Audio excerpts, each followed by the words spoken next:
You followed the advice. You saved the $1,000 emergency fund that every financial guru told you was step one. It took you months. You felt proud. You finally had a cushion, and then your car needed a $1,400 repair. And just like that, in one afternoon, your entire emergency fund was gone. Plus, you put $400 on a credit card, and you were right back where you started, except now you had credit card debt and no emergency fund. And you thought, I did everything right. Why am I still here? Here's the answer nobody wants to admit.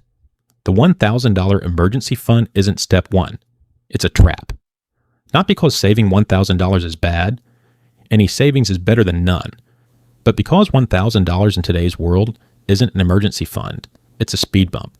And a speed bump doesn't stop the car. It just slows you down slightly before you crash into the same wall. The most popular piece of financial advice in America is setting millions of people up to fail, and then blaming them when it doesn't work. Today I'm going to explain exactly why $1,000 fails, show you the math that proves it, and give you a system that actually works. One that doesn't just cover emergencies, but permanently breaks the cycle that keeps pulling you back to zero. My name is Max, and I want to help you learn how to make your money work more for you in your life. This channel is about questioning the financial advice that everyone accepts without thinking and replacing it with strategies that actually work in the real world. If you've ever felt like you're doing the right things and still falling behind, subscribe, because that gap between right advice and right results is exactly what we explore here. So let's talk about where the $1,000 number came from. The $1,000 emergency fund was popularized as baby step one, the first thing you do before aggressively paying off debt. The logic was simple. Save a small cushion so minor emergencies don't derail your debt payoff, then throw everything else at debt. And in the early 2000s, when this advice became mainstream, $1,000 covered a lot. An average car repair was about $500. An ER visit with insurance was $400. A last-minute flight for a family emergency was $300. The $1,000 was genuinely adequate for most single-event emergencies. That was 2003. This is now. The average car repair is $800 to $1,200. The average ER visit with insurance is $1,400 to $2,000. A last-minute flight is $600 to $900. A month of Cobra health insurance between jobs is $650. Average rent for a single month, just one, is over $1,700 in most metros. The $1,000 number hasn't been updated, but the cost of emergencies has roughly doubled. You're defending against 2026 problems with a 2003 shield, and the shield breaks on the first hit. But here's what makes this worse than just being outdated. The $1,000 emergency fund doesn't just fail to protect you. It actually creates a psychological trap that makes the cycle worse. Let me explain with an analogy. Imagine you're building a dam to hold back a river.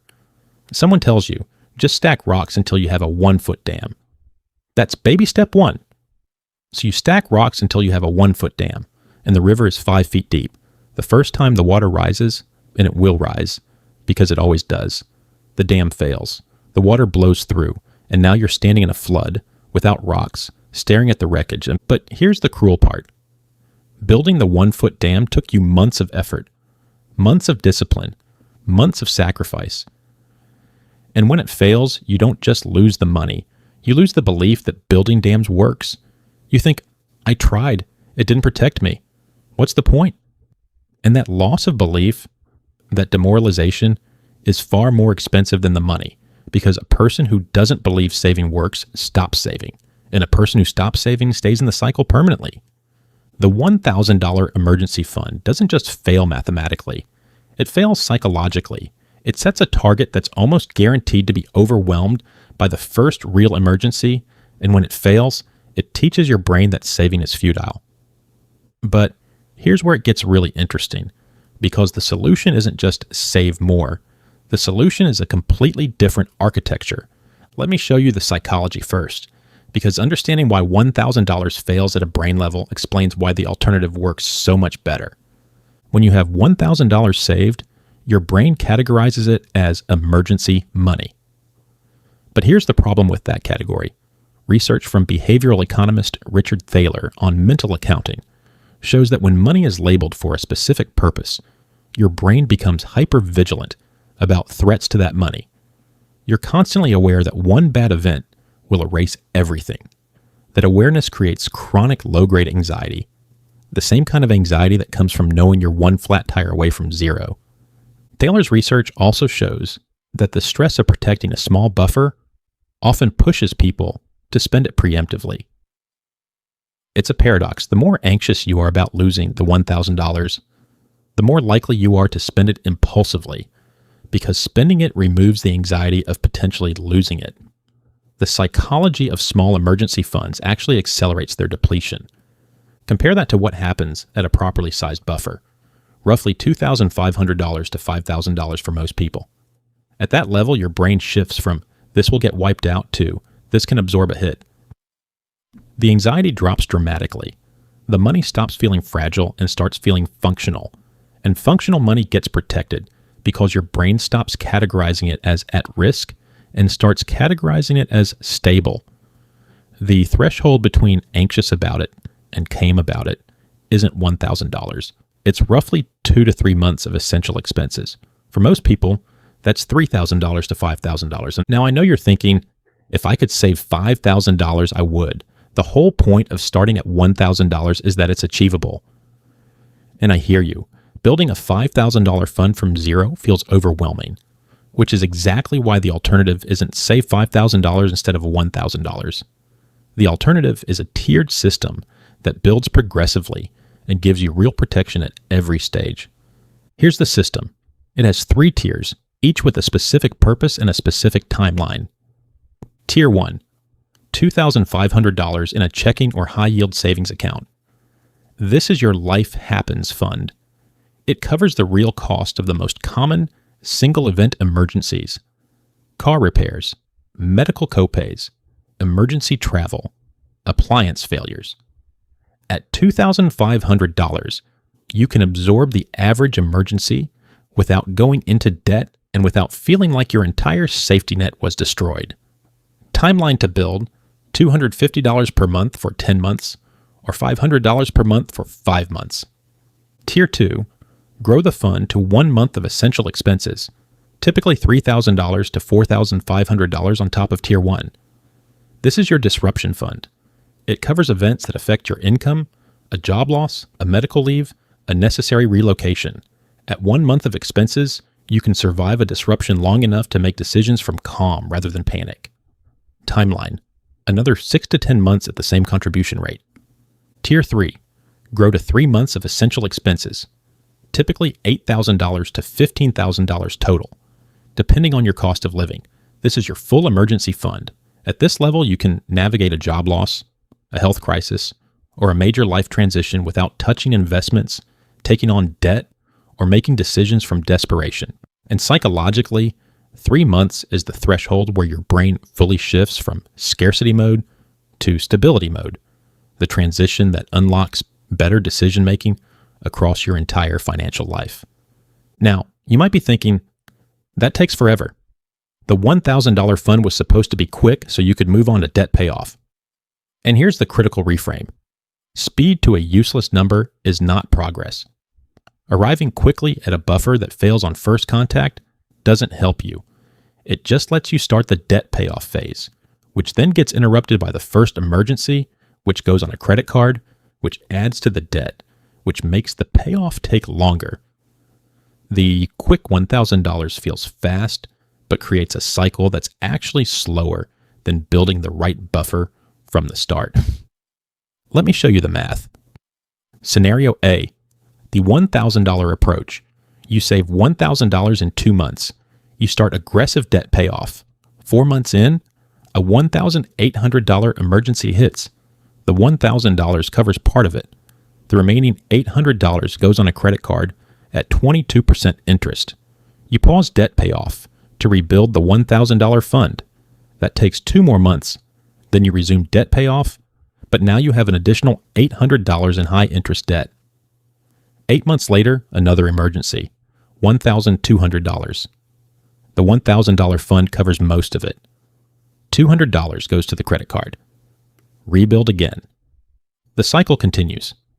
After 2 years, you've rebuilt the $1,000 fund 3 times, added $1,400 in credit card charges, and your total debt payoff progress is roughly 60% of what it would have been without the interruptions.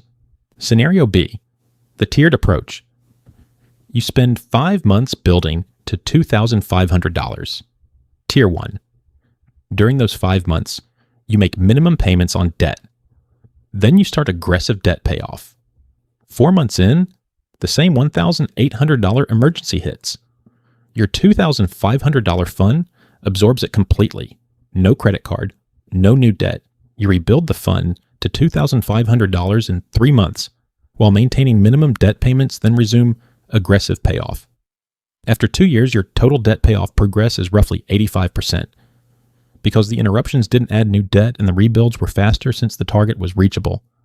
The slow approach got you further in the same time frame because it didn't create a cycle of rebuilding and reborrowing. The $1,000 approach felt faster at the start, but was slower in total because of the damage from inadequate protection. And here's a number that makes this even clearer. The average American experiences 3 to 4 financial emergencies per year, events requiring $500 or more. If your emergency fund is $1,000, you're mathematically guaranteed to deplete it multiple times per year. You're not building an emergency fund. You're building a revolving door. The money comes in. The emergency depletes it. You rebuild. Another emergency depletes it. The average person in the $1,000 cycle spends roughly 40% of their saving effort just rebuilding the same $1,000 over and over. That's 4 to 5 months of every year spent recovering instead of progressing. With a $2,500 Tier 1 fund, you can absorb most single emergencies without full depletion. That means less rebuilding time, which means more time for debt payoff or investment contributions. The larger buffer doesn't just protect better, it's more efficient. You spend less time in recovery mode and more time in growth mode. And this is the part most people miss. The person who builds the tiered system develops a fundamentally different relationship with emergencies than the person who cycles through $1,000 funds. After surviving 2 or 3 emergencies with an intact buffer, your brain learns something powerful. I can handle this. Not I need to panic. Not back to zero again. Just, this is what the fund is for. It worked. I'll rebuild it. That learned competence, the experiential knowledge that your system works, changes everything. It eliminates the demoralization cycle that the $1,000 fund creates. It builds confidence that compounds into better financial decisions across every area of your life. And the identity shift is permanent. The person who built a $2,500 buffer and then grew it to a full emergency fund over 18 to 24 months has done something most Americans never do. They've built a financial shock absorber that actually works. They've survived multiple emergencies without debt. And they've learned that they are the kind of person who can protect themselves financially. That identity doesn't break. It only strengthens. And here's what the tiered system looks like in real life. Month 8, you have $2,500 saved. Your phone screen cracks, $350 for a replacement. You pay from the fund, rebuild in 6 weeks, and your investment contributions never pause. Without the tiered system, this goes on a credit card and costs you $350 plus $80 in interest over 3 months. With the system, $350 paid, done. Month 14, you have $4,500 saved. Tier 2 complete. Your company announces layoffs. You're not laid off, but the anxiety in the office is palpable. While your coworkers are panicking and updating resumes at midnight, you're calm. You have 1 month of expenses saved. If the worst happens, you have time. That calm isn't just a feeling, it's a competitive advantage. You make better decisions at work because you're not operating from fear, and better decisions get noticed. Month 20, you have $10,000 saved. Tier 3 fully funded. A genuine opportunity appears. A job at a startup that excites you, but pays 10% less with equity upside. Without an emergency fund, this is an impossible risk. With 3 months of expenses saved, it's a calculated bet. You take the job, the equity vests. 2 years later, it's worth $40,000. The emergency fund didn't just protect you from emergencies. It enabled an opportunity that changed your financial trajectory. And the career effects of a real emergency fund, not $1,000, but a fully funded 3-month buffer, are where the compounding truly becomes extraordinary. At $1,000, you negotiate from desperation. Every paycheck matters because one unexpected expense will send you into debt. You accept conditions you shouldn't accept. You avoid risks you should take. You stay in roles that are safe but stagnant. At $10,000 to $15,000, you negotiate from stability. You can afford to say no. You can afford a gap between jobs. You can afford to hold out for the right offer instead of taking the first one. And the difference between the salary you accept from desperation and the salary you negotiate from stability is typically $5,000 to $15,000. That difference, compounded over a career, is worth hundreds of thousands of dollars. And it started with building a real emergency fund instead of a symbolic one. Now, I have to warn you about the most common way people undermine the tiered system. They reach Tier 1, $2,500 me, and treat it as permission to stop. I have an emergency fund now. And $2,500 is better than $1,000. Now we're at significantly better. But stopping at Tier 1 means you're still vulnerable to the disruptions that Tier 2 and 3 protect against. Job loss, extended medical issues, major repairs. The system works when all 3 tiers are funded. Stopping at Tier 1 is like building the first floor of a house and calling it done. It keeps you dry, but it won't keep you warm. The other trap is rating the fund for non-emergencies. I need a vacation is not an emergency. I want to upgrade my phone is not an emergency. The fund is for events that threaten your financial stability, not events that threaten your boredom. Protect the fund with the same seriousness you protect any investment, because that's exactly what it is. It's an investment in your ability to stay on track. So here's what I want you to take from this. The $1,000 emergency fund isn't wrong in principle. It's wrong in scale. It was designed for an economy that no longer exists, and it creates a cycle of building, failing, demoralization, and rebuilding that keeps people trapped in the exact financial instability it was supposed to prevent. The tiered system, $2,500, then 1 month, then 3 months, takes longer to build, but it works. It absorbs real emergencies. It prevents new debt. It builds genuine confidence. And it creates the psychological stability that every other financial goal depends on. You can't invest aggressively while you're terrified of the next emergency. You can't negotiate confidently while you're one flat tire from zero. The emergency fund isn't a preliminary step. It's the foundation that makes everything else possible. Build the tiers, protect the tiers, and stop letting a 2003 rule govern your 2026 financial life. Here's the action plan. This week, look at your essential monthly expenses: rent, utilities, food, transportation, insurance. Multiply by 1, then by 3. Those are your Tier 2 and Tier 3 targets. Write them down. Put them somewhere you'll see them. Then set up an automatic transfer, even $100 per paycheck, into a separate high-yield savings account labeled Emergency Fund. Don't touch it. Don't rate it. Let it build. Tier 1 at $2,500 might take 5 months. Tier 2 might take another 8. Tier 3 might take a year after that. But by the time you're done, you'll have something that the $1,000 fund never gave you: actual protection. The kind that holds when life hits hard. The kind that breaks the cycle instead of feeding it. Because the goal was never $1,000. The goal was security, and security has a higher price tag than you were told. But it's worth every dollar, because everything you want to build sits on top of it.